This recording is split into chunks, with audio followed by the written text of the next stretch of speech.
Subconscious mind, आज इस बारे में सबसे ज्यादा बातें की जा रही हैं। इस बारे में ढेरों लेख लिखे जा रहे हैं, नई नई किताबें लिखी जा रही हैं। सोशल मीडिया प्लेटफॉर्म के माध्यम से अब वो चाहे टीचर्स हों या मोटिवेशनल स्पीकर्स हों, सब अपने अपने हिसाब से सबकॉन्शियस माइंड के बारे में बहुत बातें करते हैं।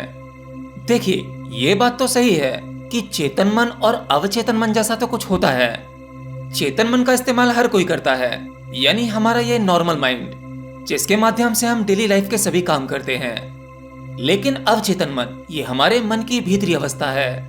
ठीक उसी प्रकार से जैसे एक पेड़ होता है, हमें उस पेड़ का तना, शाखाएं और पत्तियां दिखाई देती हैं, उसकी विशालता दिखाई देती है, परंतु वह पेड़ तो केवल परिणाम है। असल विज्ञान तो उस पेड़ की जड़ों में मौजूद है, जिसके बिना वह पेड़ भी नहीं हो सकता था। एक पेड़ बड़ा होने के लिए, अपनी ग्रोथ के लिए बाहर से जो लेता है वो बहुत कम मात्रा में लेता है।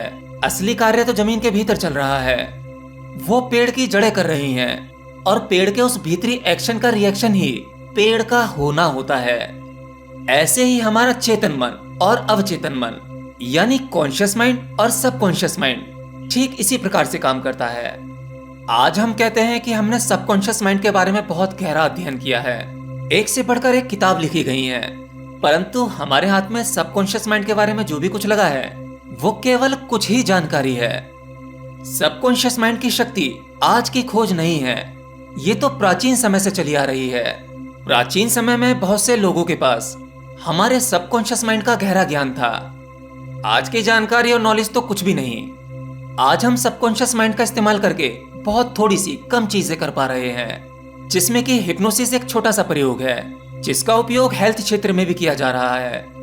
तो चलिए अब यह जान लेते हैं कि प्राचीन समय में जो प्राचीन लोग थे वो इस अवचेतन मन की शक्ति का इस्तेमाल कैसे करते थे, और वो इस ज्ञान में कितने निपुण थे, जानने का प्रयास करते हैं। प्राचीन समय में लोगों पर शुभ और अशुभ प्रभाव डालने के लिए और रोगियों के उपचार के लिए जो शक्तियां होती थीं, वो कुछ संतों, ऋषि मुनियों या पुजारियों के पास हुआ करती थीं। लोग उस समय यह मानते थे कि उपचार करने की शक्ति उन्हें ईश्वर द्वारा प्राप्त होती है। सबके उपचार करने के तरीके भी अलग अलग हुआ करते थे, और इन उपचार के तरीकों में कुछ कर्मकांड भी शामिल थे, धार्मिक समारोह भी हुआ करते थे। ऐसे में उस समय के लोगों में गहरी आस्था थी कि इस तरह के धार्मिक समारोह में स्वयं ईश्वर की उपस्थिति होती है।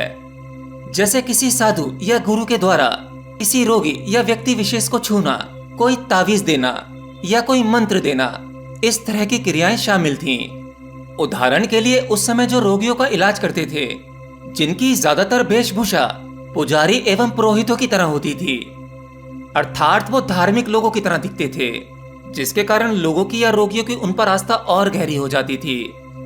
कई बार कुछ रोगियों को छोटी मोटी कहानी सुना दी जाती थी कि तुम्हें ऐसा ऐसा स्वप्न आएगा और तुम्हें सोने से पहले ये विचार करने हैं, फिर तुम बिल्कुल ठीक हो जाओगे। इस प्रकार की क्रियाओं से अनेक लोगों का उपचार हो जाता था। असल में ये अवचेतन मन की शक्ति ही थी, जिसमें कि लोगों को सुझाव दिए गए थे। कई बार रोगियों की विशेष समस्या के लिए उन्हें विशेष क्रिया बताई जाती थी।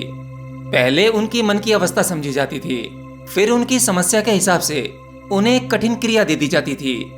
जैसे कि पूर्णिमा की रात को 12 बजे के बाद तुम्हें ये क्रिया करनी है, फिर सब कुछ ठीक हो जाएगा, और हो भी जाता था। असल में जब रोगी की कल्पना शक्ति बढ़ जाती है और उसे निर्देश देने वाला एक प्रभावशाली व्यक्ति हो, तब ऐसे में उसका सबकॉन्शियस माइंड यानी अवचेतन मन ही कार्य करता है। ऐसा नहीं है कि हर बार अंधविश्वास लोगों के लिए गलत साबित होता है। कई बार रोगियों का उपचारक पर अंधविश्वास उनके लिए अच्छे परिणाम देता है।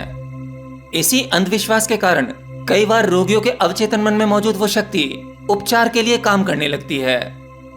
अगर कोई व्यक्ति या रोगी स्वास्थ्य संबंधी सुझावों को अपनी भावनाओं, चेतन और अवचेतन मन में गहरे में ले ले, उसे पूर्णतः स्वीकार कर ले, तब वह रोगी ठीक होने लगता है। इतना ही नहीं, अवचेतन मन के प्रयोगों का उल्लेख कई धार्मिक किताबों में भी मौजूद है। अगर आप जीसस क्राइस्ट की जीवनी देखेंगे तो वहां आपको ऐसे बहुत से चमत्कारों का उल्लेख मिलता है। बाइबल में भी एक फादर जब रोगी को सुझाव देता है, तो असल में यहाँ बाइबल में कोई चमत्कारिक शक्ति नहीं है, बल्कि सुझाव देने वाला वो कितना प्रभावशाली है, उसके प्रति सुनने वाले की भावना और धारणा कितनी प्रबल है, ये उस पर निर्भर करता है कि बाइबल के सुझाव और उपदेश कितने अधिक काम करेंगे।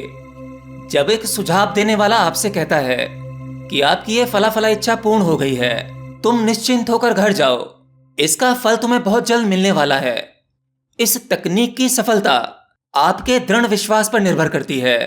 आपके विचार, धारणा, चित्र यानी विजुअलाइजेशन, ये सब मन में पहले ही बन चुका है। मन की किसी भी इच्छा का सफल होना जब भी पूर्ण होता है जब मन को यह विश्वास हो जाए कि वो चीज वास्तव में वहां मौजूद है। आपके भीतर जितनी अधिक रचनात्मक शक्ति होगी, आप अपने मन में उसका चित्रण उतनी ही अच्छी तरह से कर पाएंगे। आपका जैसा विश्वास होगा, फल भी आपको वैसा ही मिलेगा। विचार को आप अपने चेतन मन में पूरी तरह से स्वीकार कर लोगे, वही विचार आपके अवचेतन मन में फलित हो सकता है। अगर आपके चेतन मन में थोड़ा सा भी डाउट आ गया, किंतु परंतु आ गया, तब वह विचार केवल साधारण विचार बन के ही रह जाएगा, वह कभी साकार नहीं हो पाएगा। और आस्था यही काम करती है। आस्था तर्क और वितर्क को मिटाने की शक्ति रखती है। आप यह तो जानते ही होंगे कि हमारा चेतन मन वह तार्किक माइंड होता है, और तार्किक माइंड किसी भी चीज को सीधा स्वीकार नहीं करता। वह उसमें काट छाट करता है, उसमें तर्क निकालता है, जिसमें आपका पूर्ण विश्वास नहीं हो पाता और शक्ति बिखर जाती है।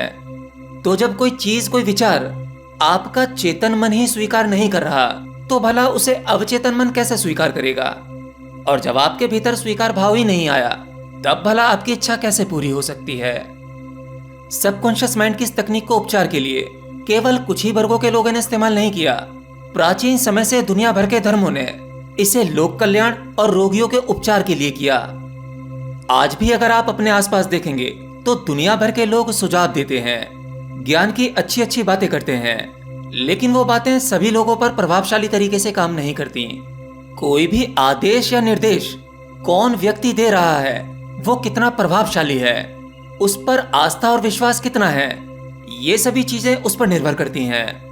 अगर हमें कोई साधारण व्यक्ति उपदेश देता है या कोई उपचार बताता है, तो हम उसे सीरियसली नहीं लेते, क्योंकि हम ये कभी स्वीकार नहीं कर पाते कि एक साधारण व्यक्ति हमसे बेहतर कैसे हो सकता है। तो वहां ना तो आपकी आस्था होती है और ना ही विश्वास। इसलिए छोटे मोटे डॉक्टर्स की दवाइयां भी काम नहीं करती, क्योंकि उनकी फीस कम है, उनका नाम छोटा है, वो इतने फेमस नहीं हुए। अगर आपको कोई साधारण गली कूचे का गुरु आपको कोई गहरा ज्ञान दे, तो वो आपकी समझ में नहीं आएगा।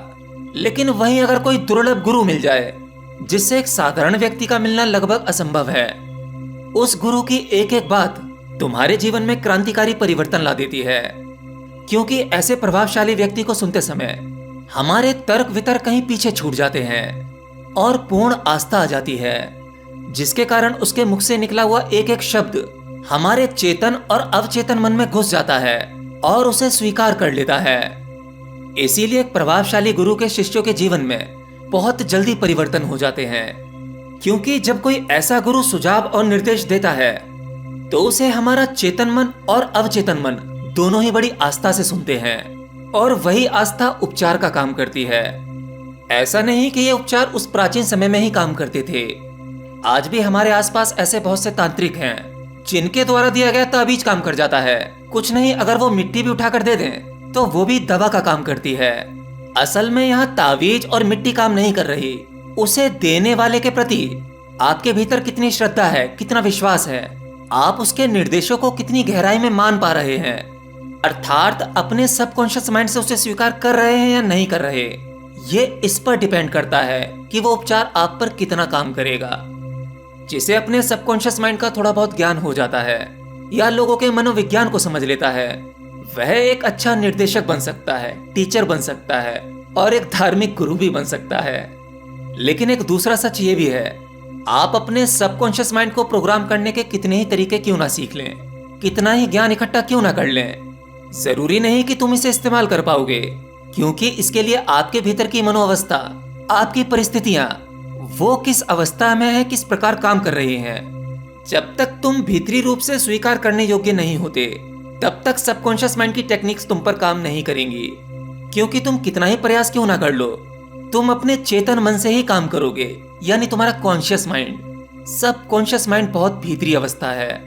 हाँ, कभी कभी कुतूहलवश चीजें हो जाती हैं और आप उसे जोड़कर देख पाते हैं। एनीवे, इस बारे में अगर आपको और भी जानकारी चाहिए तो हमें कमेंट बॉक्स में लिखकर बता सकते हैं। इस पर बहुत बोला जा सकता है और गहरा उतरा जा सकता है।